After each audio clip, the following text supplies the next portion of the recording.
은퇴 후 망하는 사람 vs 버티는 사람. 차이는 이 비율 하나다. 예금 채권 배당 ETF 253 템플릿 공개. 은퇴하고 나서 망하는 사람들 공통점이 있습니다. 투자 실력이 부족해서가 아니라 비율이 무너지면서 생활이 무너집니다. 반대로 버티는 사람들은 수익률이 엄청나서가 아니라 하락장에도 생활비 때문에 자산을 팔지 않게 구조를 만들어둡니다. 오늘은 예금 채권 배당 ETF로 연금처럼 굴리는 2호 3 템플릿을 공개하고 왜 이 비율이 생존 비율인지, 무엇을 언제 어떻게 리밸런싱하는지 초보도 따라 할 수 있게 끝까지 정리해드립니다. 은퇴 후 진짜 위험은 하락장이 아니라 인출구조다. 은퇴 후 가장 위험한 순간은 가격이 떨어지는 순간이 아닙니다. 생활비가 필요해서 떨어진 자산을 파는 순간입니다. 이 순간부터는 손실이 숫자로만 있는 게 아니라 생활로 번집니다. 그러면 사람은 두 가지를 합니다. 첫째, 더 위험한 자산으로 수익을 만회하려고 합니다. 둘째, 손실이 더 커지기 전에 또 팔아버립니다. 이 두 가지가 반복되면 자산은 깎이고 마음은 조급해지고 결국 계획이 붕괴됩니다. 그래서 은퇴 투자의 핵심은 수익률이 아니라 지속 가능성입니다. 지속 가능성은 결국 한 가지로 모입니다. 인출이 가능한 구조인가? 즉 팔지 않고도 살 수 있는 구조인가? 은퇴 후 망하는 구조는 대개 이렇습니다. 성장 자산 비중이 지나치게 큽니다. 현금 완충이 얇습니다. 인출 규칙이 없습니다. 그러다 시장이 흔들리면 생활비가 필요하니 성장 자산을 팔게 됩니다. 그리고 팔았으니 회복 구간을 못 먹습니다. 회복을 못 먹으니 수익률이 낮아지고 불안해지고 다시 더 공격적으로 가거나 더 방어적으로 가면서 계속 엇박자가 납니다. 이 악순환을 끊는 해법이 비율과 규칙입니다. 오늘의 핵심 253 비율. 예금 20 채권 50 배당 ETF 30. 이 비율은 멋있어서가 아니라 역할이 정확히 나뉘어서입니다. 예금은 완충입니다. 채권은 흔들림을 줄여주는 안정 엔진입니다. 배당 ETF는 현금 흐름 담당입니다. 이 셋이 서로의 약점을 덮습니다. 그래서 한 자산이 흔들려도 생활이 흔들리지 않습니다. 예금 20은 단순히 겁이 많아서가 아닙니다. 예금은 위험 자산을 팔지 않게 해주는 보험입니다. 시장이 흔들릴 때 필요한 것은 용기가 아니라 시간이기 때문입니다. 시간이 있어야 기다립니다. 기다릴 시간이 있어야 회복을 먹습니다. 예금은 그 시간을 사는 자산입니다. 채권 50은 은퇴자의 심장 역할입니다. 채권이 있다고 해서 무조건 수익이 높아지는 건 아닙니다. 대신 변동성이 내려갑니다. 변동성이 내려가면 사람은 규칙을 지킵니다. 규칙을 지키면 결과가 좋아집니다. 은퇴 후 실패의 대부분은 상품의 문제가 아니라 행동의 문제입니다. 채권은 행동을 안정시키는 장치입니다. 배당 ETF 30은 현금 흐름을 만들어주는 파트입니다. 여기서 중요한 건 배당을 절대 신격화하지 않는 겁니다. 배당은 공짜가 아닙니다. 배당을 주는 자산도 가격이 흔들릴 수 있습니다. 다만 배당은 생활비 심리와 잘 맞습니다.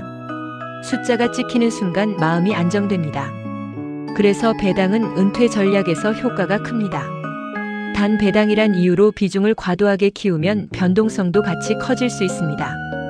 그래서 30 정도가 많은 사람에게 무난합니다. 253은 정답이 아니라 출발점이다. 버전 3개로 조정한다. 사람은 다릅니다. 생활비 구조도 다릅니다. 연금이 충분한 사람과 부족한 사람도 다릅니다. 그래서 비율을 3가지 버전으로 나눠두면 판단이 쉬워집니다. 초안정형입니다. 예금 30 채권 55 배당 15입니다. 변동성에 약한 사람, 잠을 지키고 싶은 사람, 큰 폭의 하락이 오면 손이 먼저 나가는 사람은 이쪽이 맞습니다. 대신 배당 흐름은 약해질 수 있습니다. 이때는 배당보다 규칙을 지키는 게 더 큰 수익입니다. 기본형입니다. 예금 20 채권 50 배당 30입니다. 대부분 여기에 걸립니다. 연금이 어느 정도 있지만 추가 현금 흐름도 필요하다. 시장 변동을 견딜 수는 있는데 너무 흔들리면 불안하다. 이런 경우가 기본형입니다. 현금 흐름형입니다. 예금 15 채권 40 배당 45입니다. 배당 유입이 많아야 마음이 안정되는 사람. 추가 현금 흐름이 꼭 필요한 사람. 다만 이 비율은 분명히 흔들립니다. 그래서 이 비율을 쓰려면 예금의 용도가 더 중요해집니다. 배당이 늘었다고 예금을 줄여버리면 위험합니다. 예금은 팔지 않기의 장치라는 목적을 잊으면 안 됩니다. 운영의 핵심은 인출 순서와 돈의 흐름이다. 비율은 설계도고 운영은 생활입니다. 운영이 어려우면 설계도는 의미가 없습니다. 그래서 운영을 아주 단순하게 만듭니다. 생활비는 예금에서 나갑니다. 배당은 예금으로 모입니다. 이 두 줄만 지켜도 구조가 바뀝니다. 사람들이 흔히 하는 실수는 배당이 들어오면 그걸 곧바로 쓰는 겁니다. 물론 써도 됩니다. 하지만 완충이 얇다면 배당은 먼저 예금으로 모여야 합니다. 예금이 충분히 쌓여야 마음이 안정되고 계획을 지키기 쉽습니다. 은퇴 자산의 핵심 목표는 이겁니다. 생활비 때문에 성장 자산을 팔지 않기.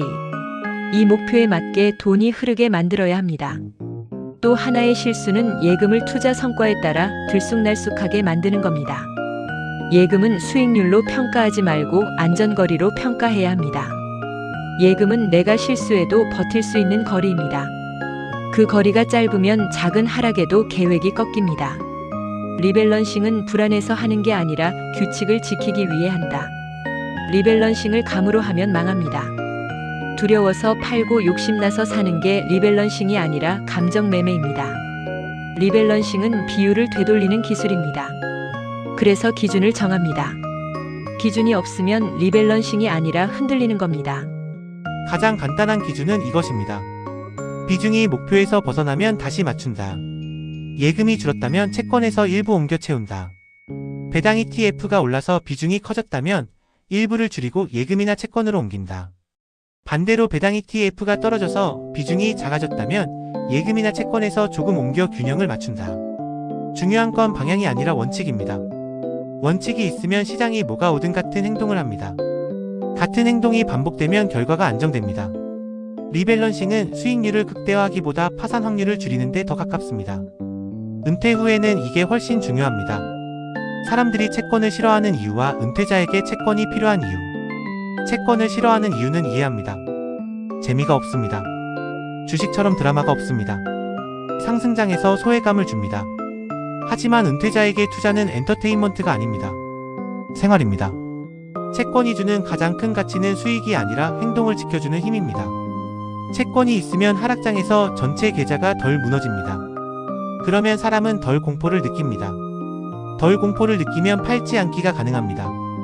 결국 채권은 은퇴자의 가장 중요한 능력인 유지력을 높입니다. 채권 비중이 높을수록 성장 기회가 줄어드는 건 사실입니다. 대신 무너질 확률이 줄어듭니다. 은퇴 후에는 성장 기회보다 무너질 확률을 낮추는 게 더 우선이 되는 경우가 많습니다. 배당 ETF의 착각. 배당이 나오면 안전하다는 착각을 깨야 한다. 배당 ETF는 좋습니다. 다만 오해가 많습니다. 배당이 나온다고 가격이 안 떨어지는 건 아닙니다. 배당은 기업이 돈을 나눠주는 방식이고 시장 가격은 기대와 공포로 움직입니다. 그래서 배당은 위로가 될 수 있지만 방패는 아닙니다. 배당 ETF를 쓰는 이유는 두 가지로 정리하면 됩니다. 첫째, 현금 흐름을 만든다. 둘째, 현금 흐름 덕분에 규칙을 지키기 쉽다. 여기까지가 장점입니다. 단점은 무엇이든 과하면 흔들린다는 겁니다. 그래서 배당 비중을 늘리고 싶다면 반드시 같이 따라와야 하는 게 있습니다. 예금 완충과 채권 안정입니다. 이 둘이 같이 커지지 않으면 배당을 늘릴수록 심리적으로 더 흔들립니다. 예금의 역할을 다시 정의한다. 예금은 돈이 아니라 시간이다. 예금은 수익률이 낮습니다. 그래서 사람들은 예금을 줄입니다. 그런데 예금의 역할을 돈으로 보면 항상 줄이고 싶어집니다. 예금을 시간으로 보면 관점이 바뀝니다. 예금은 내가 시장이 흔들려도 계획을 유지할 시간입니다. 내가 실수해도 복구할 시간입니다. 내가 공포에 흔들리지 않고 판단할 시간입니다. 은퇴 후에는 이 시간이 곧 삶의 안정입니다. 그래서 예금은 단순히 남는 돈이 아니라 전략의 핵심 부품입니다. 예금을 줄이고 싶다면 먼저 확인해야 합니다. 예금을 줄인 뒤에도 하락장에서 절대 자산을 팔지 않을 자신이 있는가? 없다면 예금은 줄이는 게 아니라 역할을 강화해야 합니다. 템플릿을 내 상황에 맞게 적용하는 사고법. 템플릿을 따라하되 맹신하면 안 됩니다. 적용할 때는 세 질문만 던지면 됩니다. 첫째, 내 생활비 중 고정비가 얼마나 되는가. 고정비가 크면 예금 완충과 채권 비중이 더 중요해집니다. 둘째, 나는 변동성을 어디까지 견디는가. 견디는 기준은 마음이 아니라 행동입니다. 하락장에서 손이 나가면 견디는 게 아닙니다. 과거의 비슷한 상황에서 내가 무엇을 했는지를 떠올리면 답이 나옵니다. 셋째, 내 현금 흐름은 연금 포함해서 어느 정도인가. 현금 흐름이 충분하면 배당 비중을 굳이 키울 필요가 없습니다. 현금 흐름이 부족하면 배당을 활용할 수 있습니다. 단, 배당이 부족한 현금 흐름을 완전히 대체한다는 환상은 금물입니다. 배당은 보조 엔진입니다. 이 세 질문에 답하면 초안정형, 기본형, 현금 흐름형 중 어디가 내 자리인지가 보입니다. 은퇴 후 실패를 막는 실전 체크리스트. 비율이 정해졌다면 체크리스트로 굳힙니다. 예금은 완충이다. 예금은 하락장에서 팔지 않게 하는 장치다. 예금은 수익률로 평가하지 않는다. 채권은 멘탈 엔진이다. 채권은 변동성을 낮춰 행동을 지킨다. 배당 ETF는 현금 흐름 담당이다. 배당을 안전이라고 착각하지 않는다. 생활비는 예금에서 나간다. 배당은 예금으로 모인다. 비율이 깨지면 되돌린다. 감정이 아니라 기준으로 움직인다. 이 체크리스트만 지켜도 은퇴 자산의 실패 확률은 크게 내려갑니다. 여기까지 들으면 이런 생각이 들 수 있습니다. 나는 이미 늦은 것 같다. 나는 이미 잘못 굴린 것 같다. 그런데 괜찮습니다. 은퇴 자산은 한 번의 선택으로 끝나는 게임이 아니라 매일의 유지력 게임입니다. 지금까지가 실패라기보다 규칙 없이 굴렸던 기간이었을 가능성이 큽니다. 오늘부터는 규칙을 세우면 됩니다. 규칙이 생기면 불안이 줄어듭니다. 불안이 줄면 실수가 줄어듭니다. 실수가 줄면 자산이 덜 새고 삶이 덜 흔들립니다. 은퇴 이후에 가장 비싼 비용은 수수료가 아니라 불안 때문에 하는 잘못된 행동입니다. 그러니 지금부터라도 비율을 잡고 돈의 흐름을 바꾸는 것만으로도 이미 방향은 바뀐 겁니다. 정리합니다.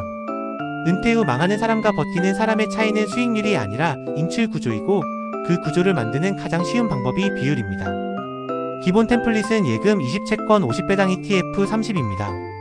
운영은 생활비는 예금에서 쓰고 배당은 예금으로 모으고 비율이 깨지면 되돌리는 것입니다. 이 구조가 만들어지면 하락장이 와도 생활비 때문에 자산을 파는 상황이 줄어들고, 그게 곧 생존입니다.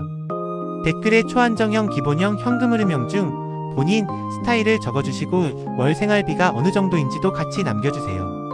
그 기준으로 예금, 채권, 배당 ETF 비율을 현실적으로 어떻게 잡으면 좋을지 예시를 바로 달아드릴게요. 구독, 좋아요는 은퇴 이후에도 불안 줄이는 템플릿을 계속 업데이트하는 데 큰 힘이 됩니다.